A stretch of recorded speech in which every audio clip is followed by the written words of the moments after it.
Aizawl witnessed one of the biggest public protests in recent months on Tuesday, the 11th of August, as hundreds of people from different Christian denominations took to the streets against the proposed Foreign Contribution Regulation Amendment Bill 2026. The protest was organized by the Council of Churches in Mizoram, or CMM. It began at around 10:30 in the morning from Zarkot and Sikulpuikon. The two groups later joined at Vanapa Hall, where protesters raised slogans against the proposed law. The program ended shortly after 12:30 in the afternoon. CMM President Reverend Dr. Arlal Biakliana said churches were concerned that the proposed law could seriously affect Christian organizations and other minority institutions. The CCM has particularly raised concerns about a proposed designated authority, which it says could have wide powers over property belonging to churches and NGOs if their FCRA licenses are cancelled or not renewed. The concerns also cover foreign-funded schools, hospitals, and other institutions. The protest comes days after Chief Minister Pulil Duoma and church leaders met Union Home Minister Amit Shah in New Delhi and submitted a joint memorandum seeking changes to the bill. Pulil Duoma said Mr. Amit Shah had assured them that the law would not be applied retrospectively. For Mizoram, the FCRA bill has now become more than a legal issue. It has become a major political and social debate involving the government, churches, and civil society. The standoff between the Mizo Zirlai Pol and the Mizoram Public Service Commission has intensified, with several recruitment examinations and interviews reportedly postponed indefinitely. The MZP has been demanding reforms in the MPSC recruitment system, especially over the one-time registration system and document verification rules. The protest began on Monday, the 10th of August, when students gathered outside the MPSC office at Minico from around 8 in the morning. At about 10 a.m., protesters tried to stop MPSC officials from entering the office, leading to a confrontation with police. The protest continued on Tuesday. Students again gathered at around 8 a.m., but there were no major confrontation as MPSC employees did not enter the office. The MZP says it will continue blocking access until its demands are addressed. Reports on Wednesday, the 12th of August, said MPSC had indefinitely postponed several recruitment examinations and interviews amid the agitation. The Mizoram Students' Union has also submitted reforms proposal to Chief Minister Pulil Duoma and called for a high-level inquiry commission into the MPSC recruitment system. For thousands of young job seekers, the dispute is more than one registration system. It is about trust in the state's recruitment process. Mizoram has come under the spotlight in a major international drug trafficking investigation. The National Investigation Agency conducted searches at 13 locations across Mizoram and Tamil Nadu. The searches are a part of the case linked to the seizure of 6,016.87 kilograms of methamphetamine from a Myanmar flagged vessel in November of 2024.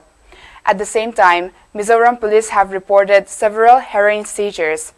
On Monday, Saitwal police seized 25 packets of heroin worth Rs 58.4 lakh from a 28-year-old passenger traveling from Manipur towards Aizawl.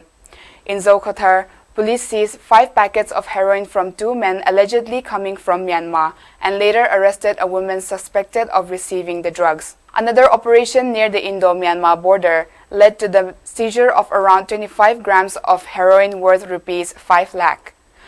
All the accused have been booked under the NDNPS Act.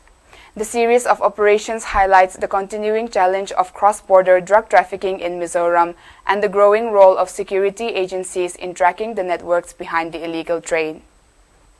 The dispute over Mizoram's ad hoc aided high school has now spread across the state, with some schools being closed as teachers and communities oppose the government's new grant rules.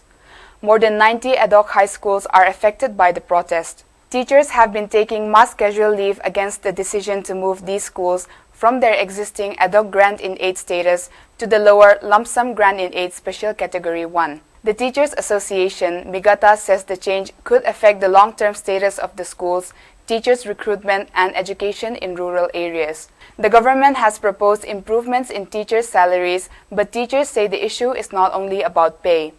Communities in several areas have now joined the protest. Schools have been shut in places including Tlangsam, Vangtia, Tsortui, Mualpeng, and Haurong.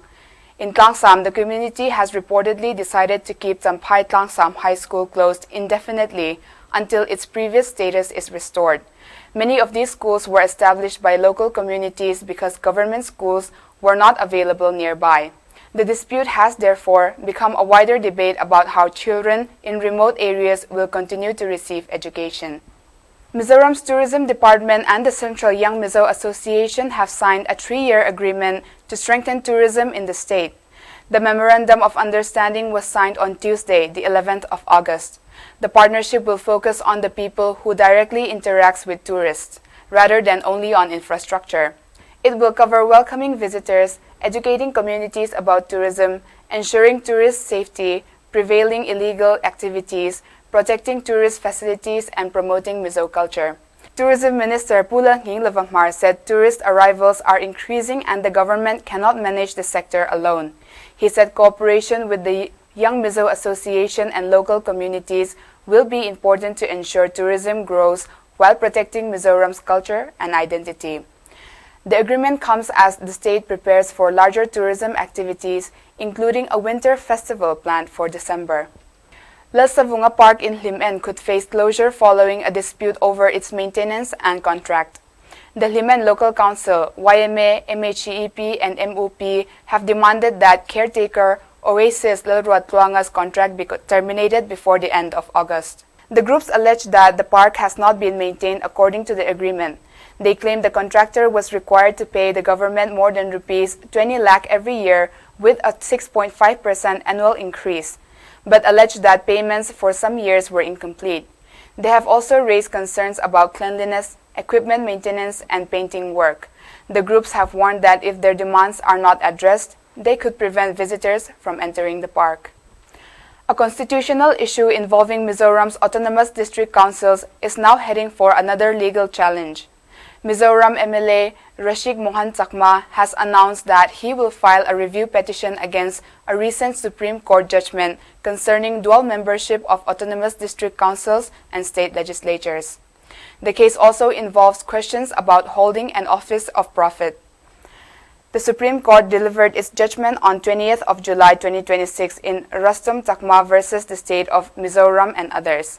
The issue is particularly important for Mizoram because the state has 3 autonomous district councils representing the Lai, Mara, and Chakma communities.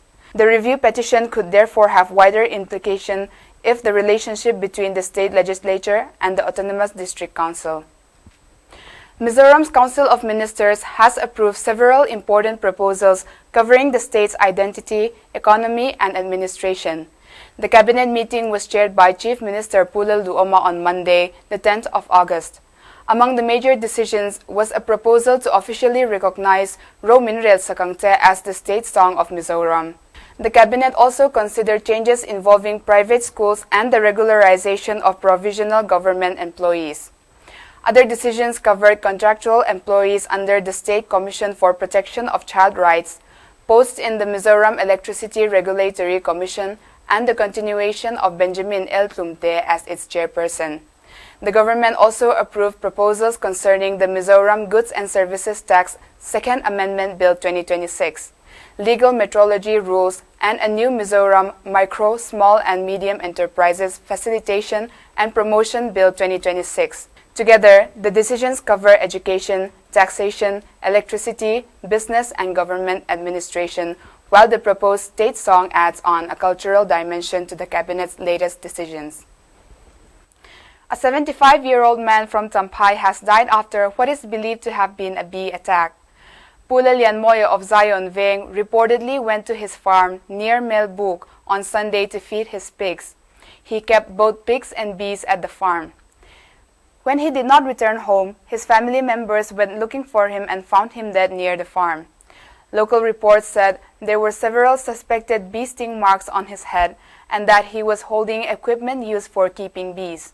The exact circumstances of the incident remain unclear.